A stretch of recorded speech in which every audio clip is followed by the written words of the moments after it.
Hi, it's Joe Mazumdar from Exploration Insights at the Metal Investment Forum in Vancouver, Canada. And today I've got the CEO of Regulus Resources, John Black. Hi, Joe. John, and then Regulus has basically advancing a single project, a sizable project called AntaKori, copper gold in Peru.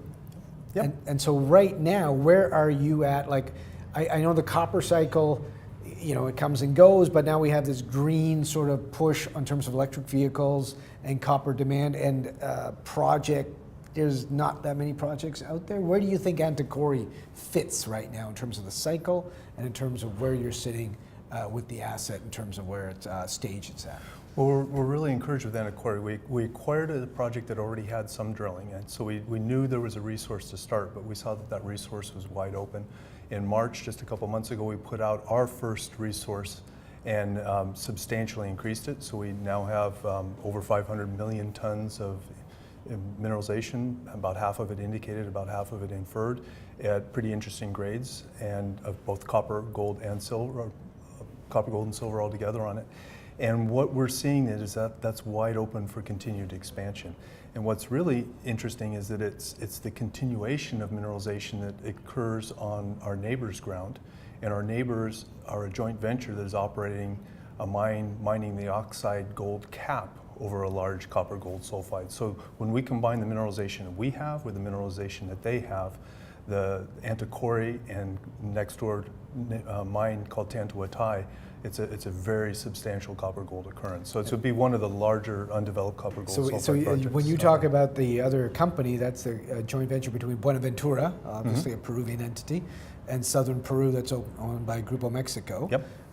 And then also nearby you have Cerro Corona operating. Yeah, about 7 kilometers away we have the Goldfields operating the Cerro Corona mine.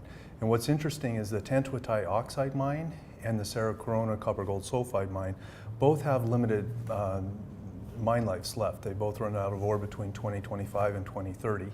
And there's a very good opportunity to continue mining in the district by expanding to the underlying copper gold sulfides that are beneath ourselves and Tantuatai. So in many ways it's a brownfields project, and we have a sizable piece of the project right now. Our mineralization alone, when we talk about over 500 million tons, that's just what's on our ground. It's this is a monster deposit that's emerging right now. What I see is brownfields, but why we bought it was basically the greenfield potential of going to the north and east where people weren't thinking about a potential skarn deposit, because as you well know, like Tantuatai is like this high sulfidation epithermal gold deposit with roots into copper, but then you're into potentially a different system that's older to the northeast, and there may even be a porphyry there somewhere. That's what really caught our eye on this, is because when we came in, it was simply thought to be a high sulfidation system with an oxide cap that they were mining, and then as you moved underneath, you got into very interesting grades of copper gold sulfides, but with metallurgical challenges associated with an argite component to it. But when we look closely at the rocks on the limited previous drilling, we realized that there are actually two systems, and beneath the high sulfidation epithermal system into the Cretaceous basement rocks, we see skarn formation. And skarn is a style of mineralization that's commonly associated with porphyry copper deposits. Peru is known for some of the largest copper zinc skarns, Antamina, Las Bambas, a number of very large, La Granja just up the road from us. And so it's elephant country, and we're in the right rocks for that. And when we look closely at it, we realize that even though we see both styles of mineralization, they're distinct ages. One just happens to have been placed on top of it. But the copper skarn mineralization, copper gold skarn mineralization, as we move to the north onto our ground, moves to the surface and crops out. So we're very excited about the next year. We'll be able, with permitting that's in place right now, is during this year we'll be able to step to the north. We anticipate significantly increasing the size of our mineralization.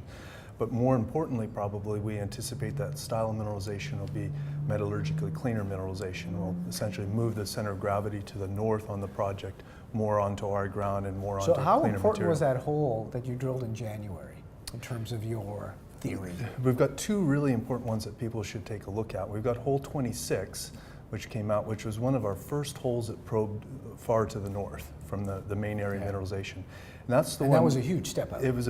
Well, 26 was more of a leg out underneath. It's beyond the current resource, so the numbers we've talked about resource, this falls outside of that just because by itself. But a step out maybe theoretically. Yeah, theoretically, yes. And the bottom of that hole, we were moving into a geophysical environment that we anticipated we might be finding the porphyry that's driving the system. And what we found instead was a breccia body in the area, and it had over 473 meters of 1.16% in the copper, quartzite. 0.2 in the quartzite, which is traditionally not a very good host. And we see that the sulfide mineralogy is chalcopyrite bornite, and when we see that bornite appearing, it means we're moving towards the center of the system. So it was very definitely a proof of concept hole. Nice surprise to have out there on the style mineralization, but it was the grade and the mineralogy of what we're anticipating. So we'll be very anxious to follow up on that soon. And then the other hole that we announced that I think the market kind of missed the importance on was hole 30 was the last hole we announced. And that came out after we put out the resource. That's the one that's a 500-meter step out to the northwest. It's quite a large jump out. We had a pad out there that was permitted from the this mine was on work the edge of where you could drill. Way on the edge of where we could drill. So it's kind of on the outside of what we anticipate will be the most prospective target. And that hole had some very interesting high sulfidation mineralization on the top, but the bottom 300 meters is in an endoskarn porphyry environment. And we have about 300 meters of 0.4 copper equivalent on the bottom of that hole. But most importantly, it's very clean mineralization, minimal arsenic in that. It's very definitely a proof of concept that as we move north, we will see mineralization styles that are increasingly porphyry-like and with much less arsenic, much more metallurgically friendly holes. So a potential investor in Regulus right now, what do they have to look forward to in the next 6 to 12 months from the company? Well, since we acquired the project with 17,000 meters of historic drilling. Our phase 1 program was 23,000 meters, which allowed us to put our first resource out, which was a substantial increase. This year we anticipate we'll drill 25,000 meters by the end of the year and move to the north into that much more favorable environment for porphyry/skarn style mineralization. And when you do a resource, that's sort of like a benchmark. You want to move up from that one after another Absolutely. program. And so the resource we announced in March is an interim resource. It was just we wanted to show to the market what the drilling has been doing. By no means are we done on this. And that's why we didn't put a PEA associated with it, because it makes sense to do a PEA when we start to see the full extent of the system and where the better part is. If we could do a PEA on what we have right now, it would be an economically favorable PEA. But during this year, we anticipate we'll find more mineralization that could be more interesting. Right. So it's better to wait to do your first PEA when you really see the best part of the system. Right. Okay.